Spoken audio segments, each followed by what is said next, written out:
Hai, selamat pagi, selamat siang, dan selamat malam guys. Ketemu lagi dengan saya Mr. Al-Huda. Hari ini kita akan membahas sedikit cerita tentang saya sendiri. Jadi ada banyak orang yang bertanya, Kak, apa sih yang kamu rasain saat dinyatakan ODA atau ODIF, atau saat pertama kali dinyatakan kamu HIV? Oke, di sini akan saya menceritakannya sedikit. Oke, jadi pertanyaan itu sangat banyak masuk ya ke Instagram saya, ke Facebook Messenger saya, ataupun ke WhatsApp saya. Jadi pertanyaan itu rata-rata kayak, Kak, apa sih yang kakak rasain setelah dinyatakan HIV? Kak, apa sih yang kakak lakuin saat dinyatakan HIV? Kak, kakak cerita ke siapa sih saat waktu di awal dikatakan HIV? Kak, gimana sih rasanya minum obat seumur hidup? Oke, jadi di sini akan saya bahas satu persatu ya guys. Nah, jadi yang pertama itu yang saya rasakan saat pertama kali dinyatakan HIV. Mungkin rasanya seperti tersambar petir di cuaca yang sangat cerah ya. Saat kita tiba-tiba ditelepon untuk ketemu dokter dan menyampaikan bahwa ternyata kita terserang atau terpapar virus HIV tersebut.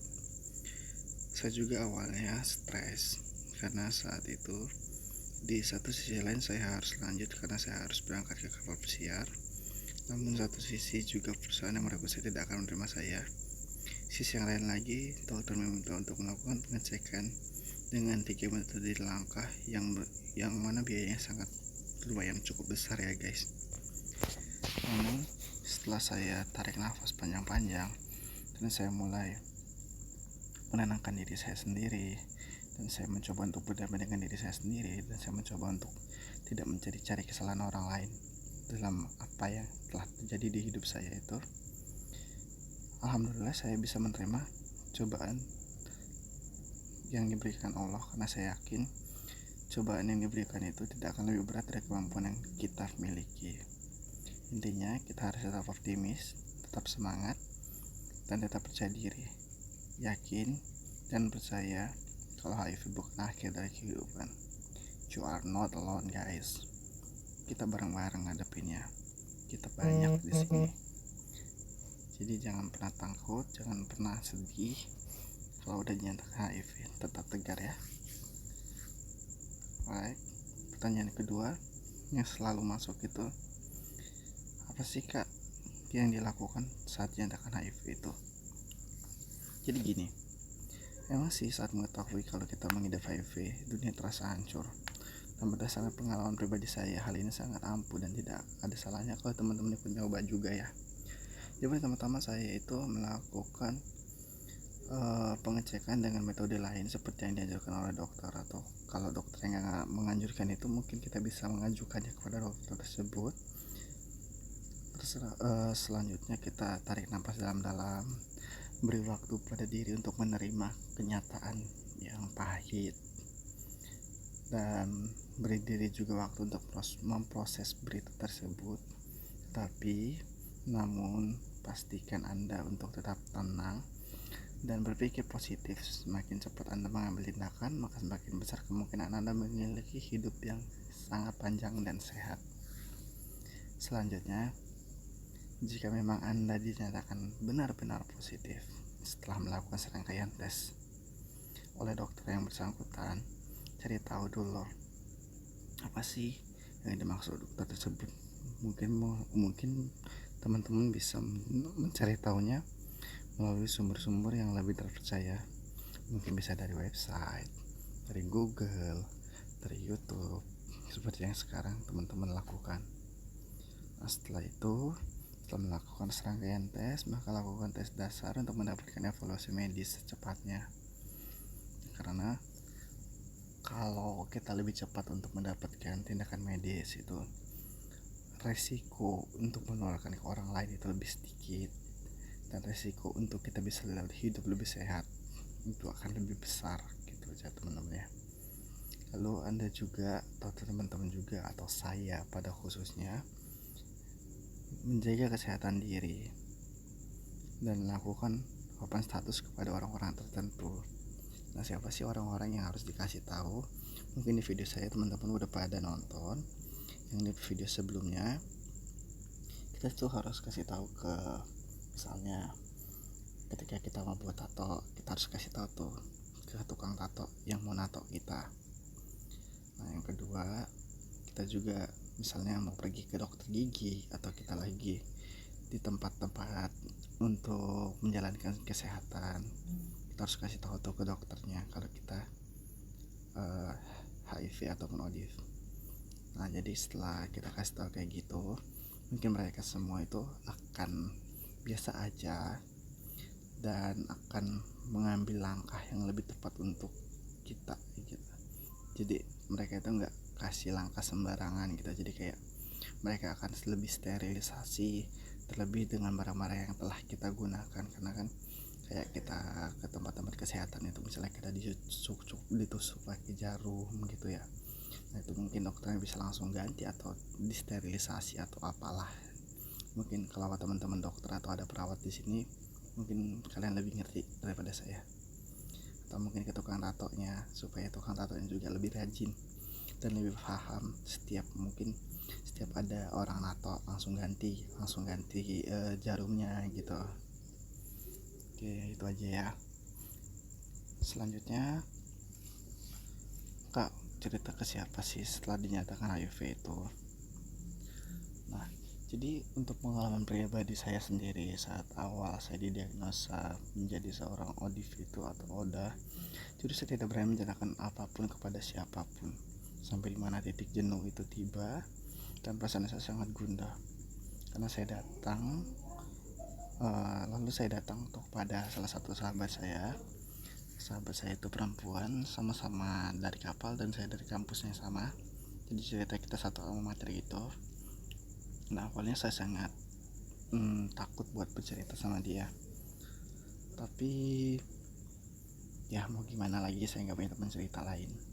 Mungkin satu sisi dia bakal jauhin saya, tapi mungkin kalau sisi lain dia bisa ngambil positifnya, dia akan mendekati saya dan lebih mensupport saya untuk saya bisa hidup lebih sehat lagi.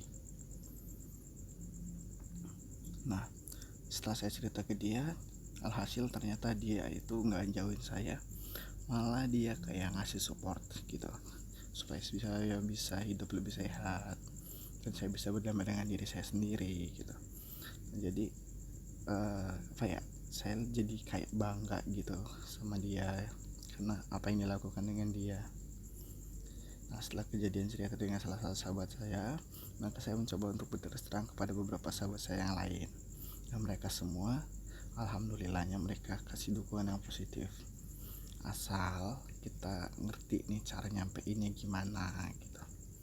Jangan asal kita nyampein tanpa kita tahu cara menyampaikannya dengan baik dan benar, sampai orang-orang itu nganggap kita kayak sesuatu yang harus dijauhin gitu.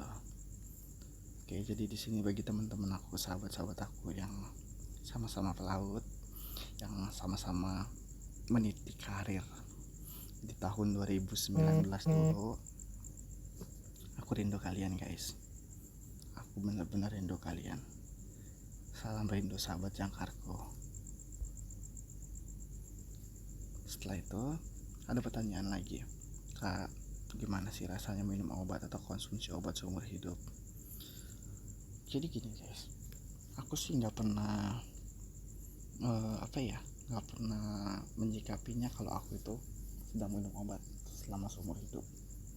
Tapi untuk selama 2 tahun lebih ini, itu aku menyikapinya kayak aku nggak pernah mikirin itu. Karena kalau aku mikirin itu mungkin sangat berat, belum lagi efek samping yang akan kita dapat setelah mengkonsumsi obat-obatan tersebut. Namun cara yang aku gunakan untuk ngatasinnya itu sangat simpel. Jadi aku menganggap obat itu bukanlah sebuah obat, tapi aku menganggap itu adalah sebuah vitamin harian yang harus kita konsumsi selalu agar badan kita tetap fit. Jadi kita nggak punya beban pikiran untuk konsumsi obat-obatan itu. Jadi jauhkan pikiran aku harus minum obat, tapi